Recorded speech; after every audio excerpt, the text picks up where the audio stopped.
Hello friends, welcome back to Paula's Kitchen. We are in season 4, believe it or not, the 2022 edition. We are going to be bringing you some fun recipes throughout the year, here and there, things that tickle my fancy, things that I want to share with you. What we're going to start with, in the Northern Hemisphere, it is darn cold, and we had a request for soup. So we are going to make a terrific soup today. I know most of us, we throw things in a pot and we just make soup without a recipe.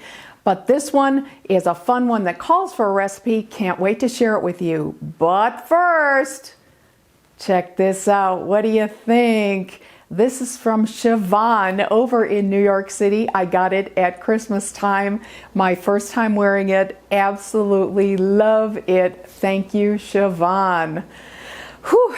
All right, so let's talk about where this recipe comes from. It is actually another gem from this cookbook I got from my friend Austin Tucker over in California. These are the recipes from the Ohio Historic Inns, and the one we are making today for our soup is called Grandma's Stuffed Cabbage Soup. It's from Clementine's in Olmsted Falls, Ohio, over in Grand Pacific Junction. They are famous for soups, sandwiches, and salads, and I am excited to make this savory winter soup. It's basically stuffed cabbage in a pot. So let's talk about the ingredients. We are starting with some lean ground beef, of course, and we are going to also use cabbage. Imagine that. We've got some onion, we've got some brown sugar, and then a bunch of tomato products. We're using both diced tomatoes and tomato sauce, beef broth, a little bit of lemon juice, a little bit of olive oil, and then we're going to throw in some salt and pepper for seasoning. So, sounds savory, sounds hearty, and sounds warming if you've been out shoveling snow. Let's make soup. Stuffed cabbage soup. So I did a little prep ahead of time, and I do want to mention that the recipe as written serves 12. Remember, this is a restaurant that serves soup, so we are going to cut it in half and we're just going to make a half recipe. I will put the whole recipe, of course, in the description box. So we're going to start out with, we need 3/4 pound of some nice lean ground beef. And we are going to saute that with a cup of onion. That's going to be our first step. And then we're going to incorporate our cabbage and some brown sugar. So let's get started. All right, so I need a couple tablespoons of olive oil. And that reminds me, I want to show you something while the olive oil warms up. Another gift that we received just over the holidays. This is from Clarissa. I'll show you in the overhead. She noticed that I mentioned I had lost my teaspoon somewhere in the move, and she sent this beautiful set of measuring spoons. We are so thankful. Thanks, Clarissa. I'll use that next time I bake. Alrighty, so this is warming up. I'm gonna drop in my ground beef. I've got, it calls for 1.5 pounds, and I cut it in half, so this is 3/4 pound. And I'm also going to throw in my cup of onion.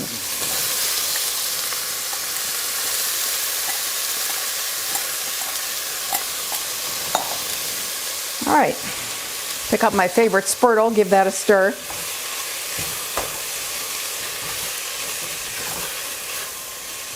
So, tell you a quick little story while this is cooking about Clementine's in Grand Pacific Junction. I can't say I've ever eaten at Clementine's, but I have. Dale and I have both been to Grand Pacific Junction over there in Olmsted Falls. It's a restored Victorian shopping plaza where they restored some old buildings and put them in a little park with really quaint shops and so on. Train. Oh yeah, there's a train there as well. It's a really charming place to visit, and we have been there when we go back to Cleveland. And anyway, yeah, Clementine's, they started out in 1991, I think, and they have they do high tea as well as soup, sandwiches, and salads, and I think they just are open at lunchtime. So anyway, if you're in the Cleveland area, I'll give them a shout. All right, I need to brown the meat and the onion, and I will be back with you when that's done. All right, ladies and gentlemen, that didn't take very long. The onion and the hamburger have browned up. Now, instructions say do not drain, but just go ahead and add the next two ingredients. I'm going to add 1/4 cup of packed brown sugar.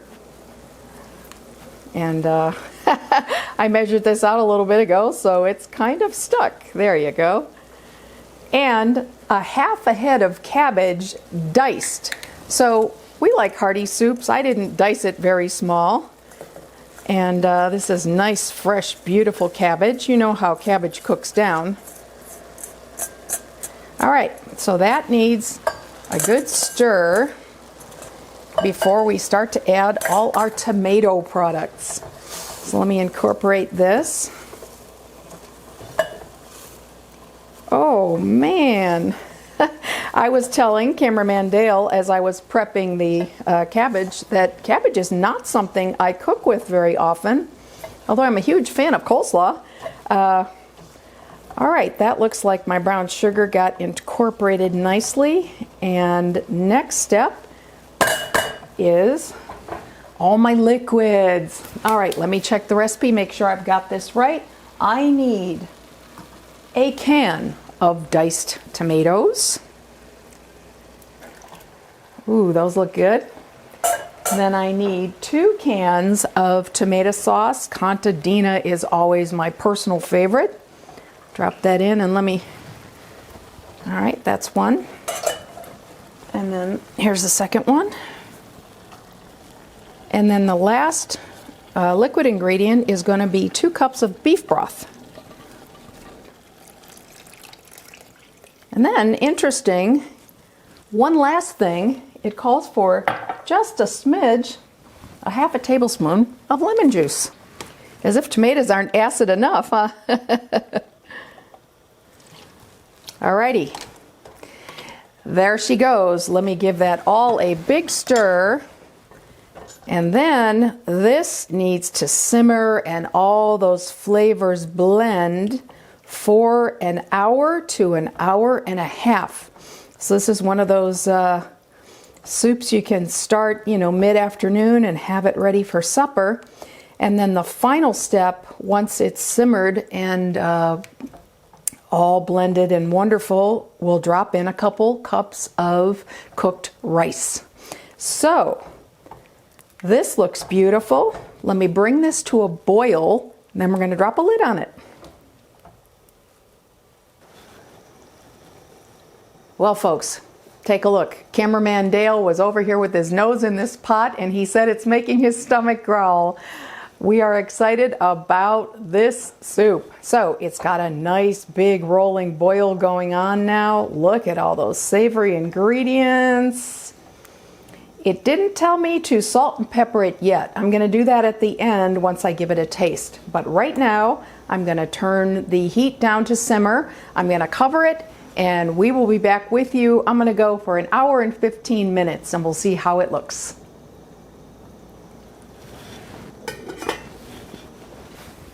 Well, through the magic of YouTube, we are just shy of an hour and 15 minutes. I've been stirring this about every 10 minutes or so, and I want to show it to you. Take a look in the overhead. Look at this fabulous, wonderful soup. So while you were gone, I went ahead and made just some plain white rice via the normal recipe for steamed rice. And I'm going to add 2 cups of that rice to my soup. And that is going to be the final ingredient, except for tasting it for salt and pepper. So let me just put my rice in and give that a big stir. And then this simmers for 10 more minutes. That's all there is to it. This is one of the simplest Paula's Kitchens we've ever had. Look at this in the overhead, folks. That is just a fantastic, gorgeous soup. Wow. All right, I have a little teaspoon here. I'm just going to taste the broth and see what I think about salt and pepper.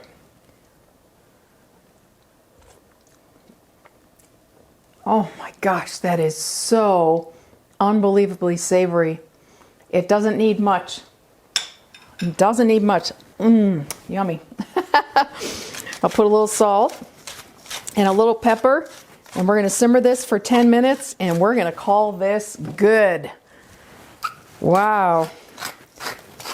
All of you that are snowed in over there on the East Coast, if you can get out to the grocery store and get the ingredients, get yourself a head of cabbage, some rice, and some hamburger, you will not regret making this. Wow, this is awesome. We will see you at the table.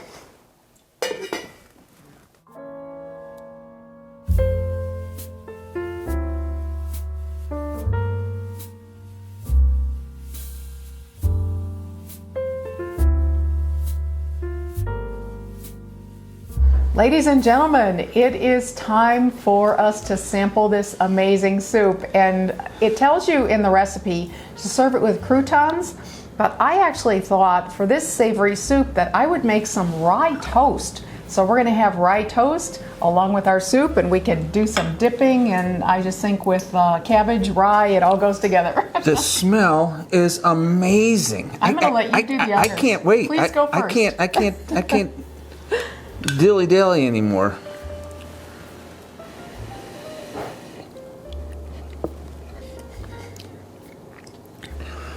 Oh my goodness. I told Dale when I tasted that little teaspoon of sauce, it sent me straight to heaven. I was so amazed by the flavor of just that sauce. And I'm a big fan of these tomato chunks in here. Wow. Isn't that awesome? That is so good. That is so good. Oh, it doesn't need croutons. I just put a little bit of salt and pepper. You saw, not very much at all. I might put a little salt on my bowl just to add a little more oomph to it, but it's so thick I can pick it up with the bread. Look at this. Oh, I actually love that. I can pick it up with the bread. What's wrong with that? Oh my gosh, what a wonderful savory supper. And you saw me make it. Super duper duper simple. Ingredients that everyone has around the house. This is a winner. Clementines, you get big thumbs up on this. This was a super good quick meal, and I'm telling you, for the cold weather, oh my gosh, this is it. Yeah, you might laugh. We do live in Las Vegas, but it was 28 degrees the other morning, and it's been around 30 every morning this week, so we are loving this. All right. Savory soup. I give it big 2 thumbs up, right? Absolutely. Make it. You'll like it. If you're not subscribed, please subscribe. Don't forget to hit that notification button. Paula, you did a terrific job. Thank you, Mr. Cameraman. Hope you had a good time. We'll see you next time. Bye, everybody.